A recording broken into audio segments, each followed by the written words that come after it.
There's one bond in this world that feels unbreakable. The bond between a mother and her child. It's a connection shaped by instinct, sacrifice, and unconditional love. We grow up believing one thing with certainty: our mother will always be our protector. She'll fight for us.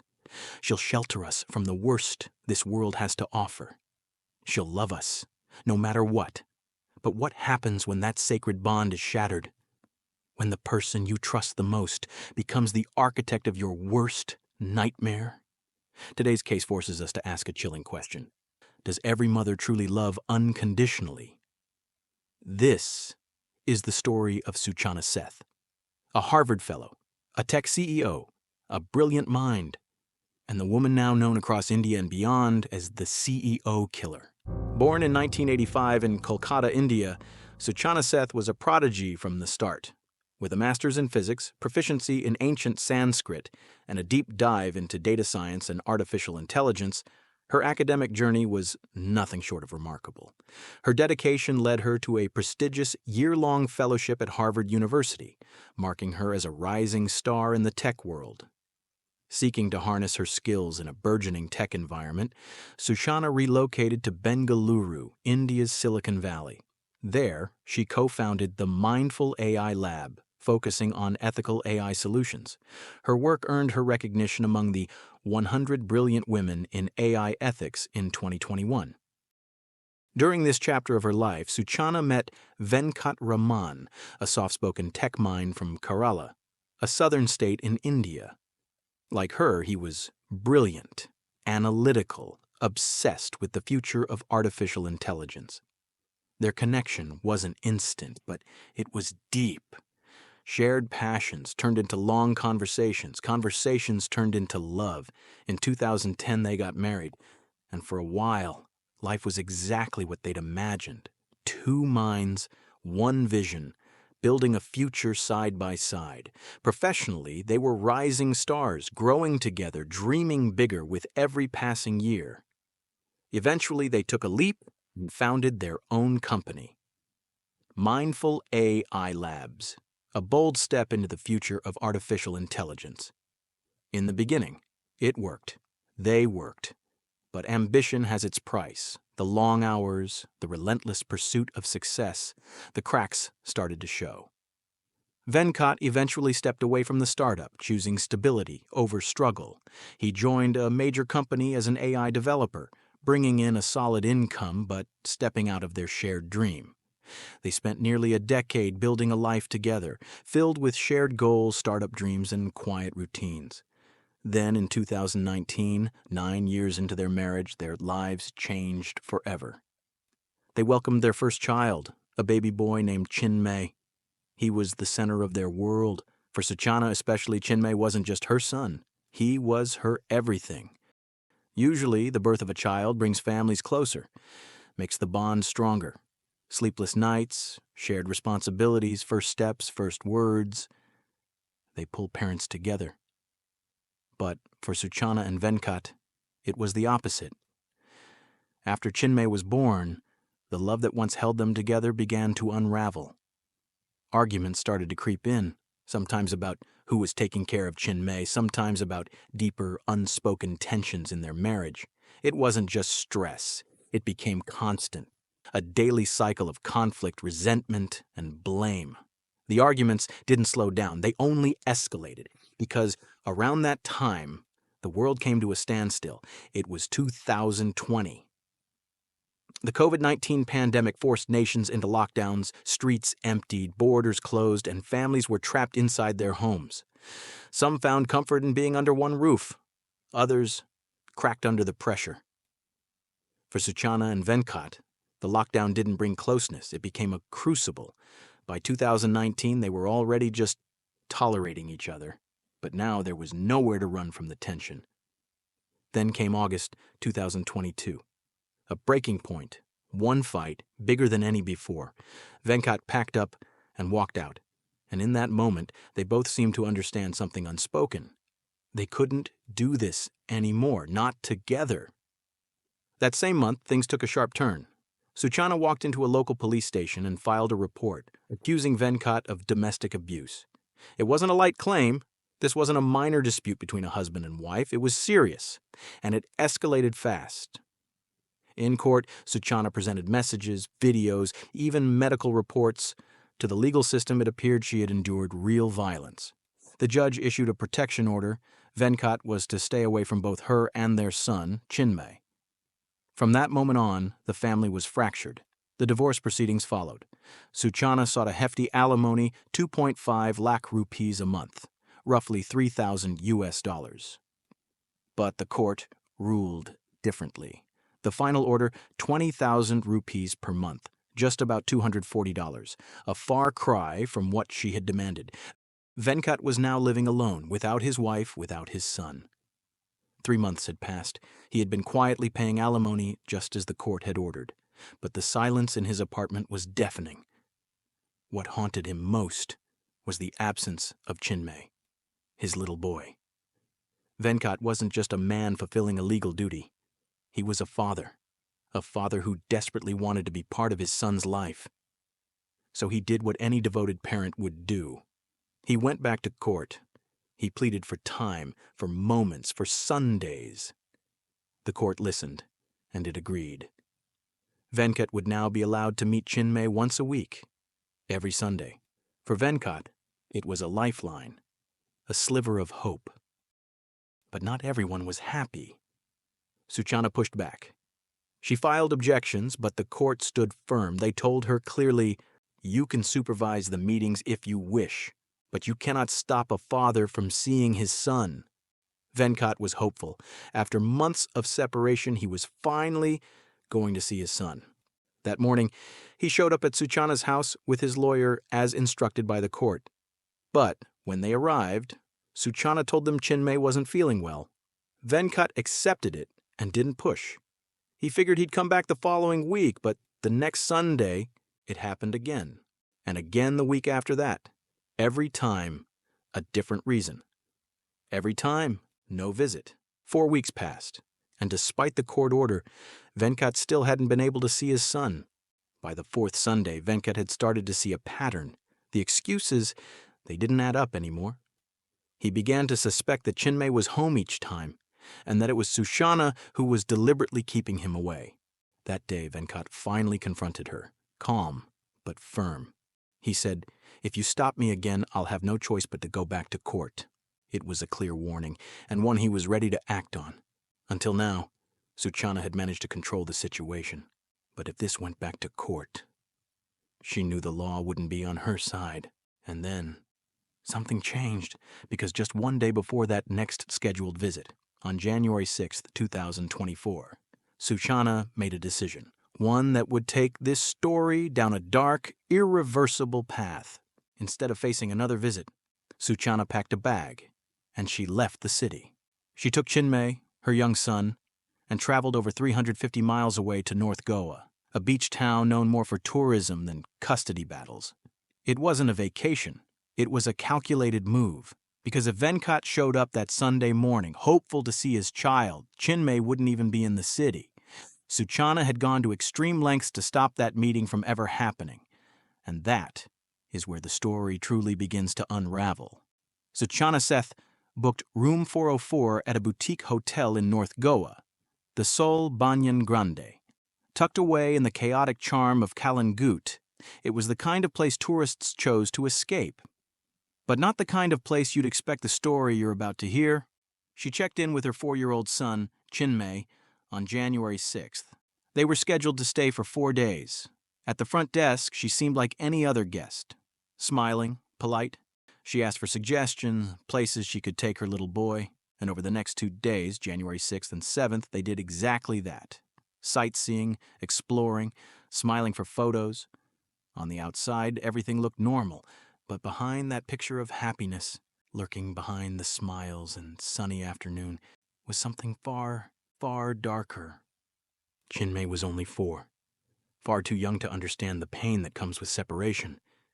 His parents were no longer together, but to him, it probably still felt like maybe things could go back to the way they were. Maybe Papa would still show up.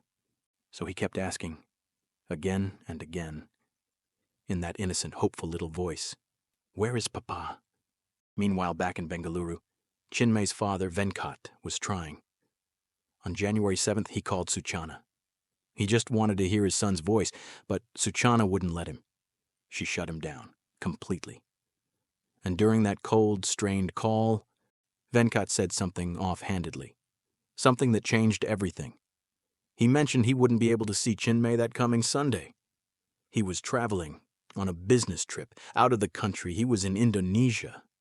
Suchana hadn't known that, and in that moment something inside her shifted. She went quiet, because now she knew for certain Venkat was nowhere near Goa. It was the night of January 7th, around 10 p.m. Suchana walked calmly down to the hotel reception. Too calm. She told the staff she needed a cab. Urgently. Said she had to return to Bangalore immediately, something about sudden work. Now keep in mind, she was supposed to stay until the 10th, 3 more days. So naturally, the staff were confused. They suggested she take a flight instead. It'd be quicker, cheaper too. A plane would get her to Bangalore in under 2 hours. Driving would take 12, maybe 13. But she brushed off their concern, just smiled and said, "I know what I'm doing. Just book the cab." So they did. They called someone they trusted, a driver they used often, Roy John D'Souza. Roy liked night drives, less traffic, easier roads. But when he heard the destination, Bangalore, and realized he'd be driving back alone, he quoted a high fare, 30,000 rupees, double the usual. He also insisted on bringing a second driver to split the load. The staff figured she'd say no, but she didn't even hesitate. "Tell Roy to get here fast," she said. "I need to leave now." Roy arrived just before 11 p.m. He stepped out, opened the trunk, and reached for her red trolley bag. But the moment he tried to lift it, he paused. It was heavy, really heavy. Roy laughed and asked, "Did you stock up on liquor or something?" "This thing's packed," Suchana smiled faintly, said it was just clothes. "Did a lot of shopping in Goa," she added. Roy shrugged it off. The bag was loaded, the car was started, and without any more question, they were off, driving into the darkness. Most passengers talk on long night drives. Sometimes it's just chatter, small talk, to keep the driver awake. But this time, Roy noticed something strange. Suchana barely spoke. At first, he figured maybe she was just tired, or maybe she was one of those quiet, private types. So he turned to his co-driver and changed the subject. They passed the time. Hours rolled by. But the silence in the back seat, it lingered, cold, focused, withdrawn. It was like her mind was somewhere else entirely. Around midnight, the cab approached the Goa-Karnataka border, but something was wrong. Up ahead, red brake lights stretched for miles. A truck accident had brought traffic to a complete standstill. Headlights flickered in the dark. Engines idled. It was chaos. Roy turned to Suchana. "We're going to be stuck here for hours," he said. "You could still catch a flight. I'll drop you at the nearest airport. You'll get there faster, and I'll only charge half the fare."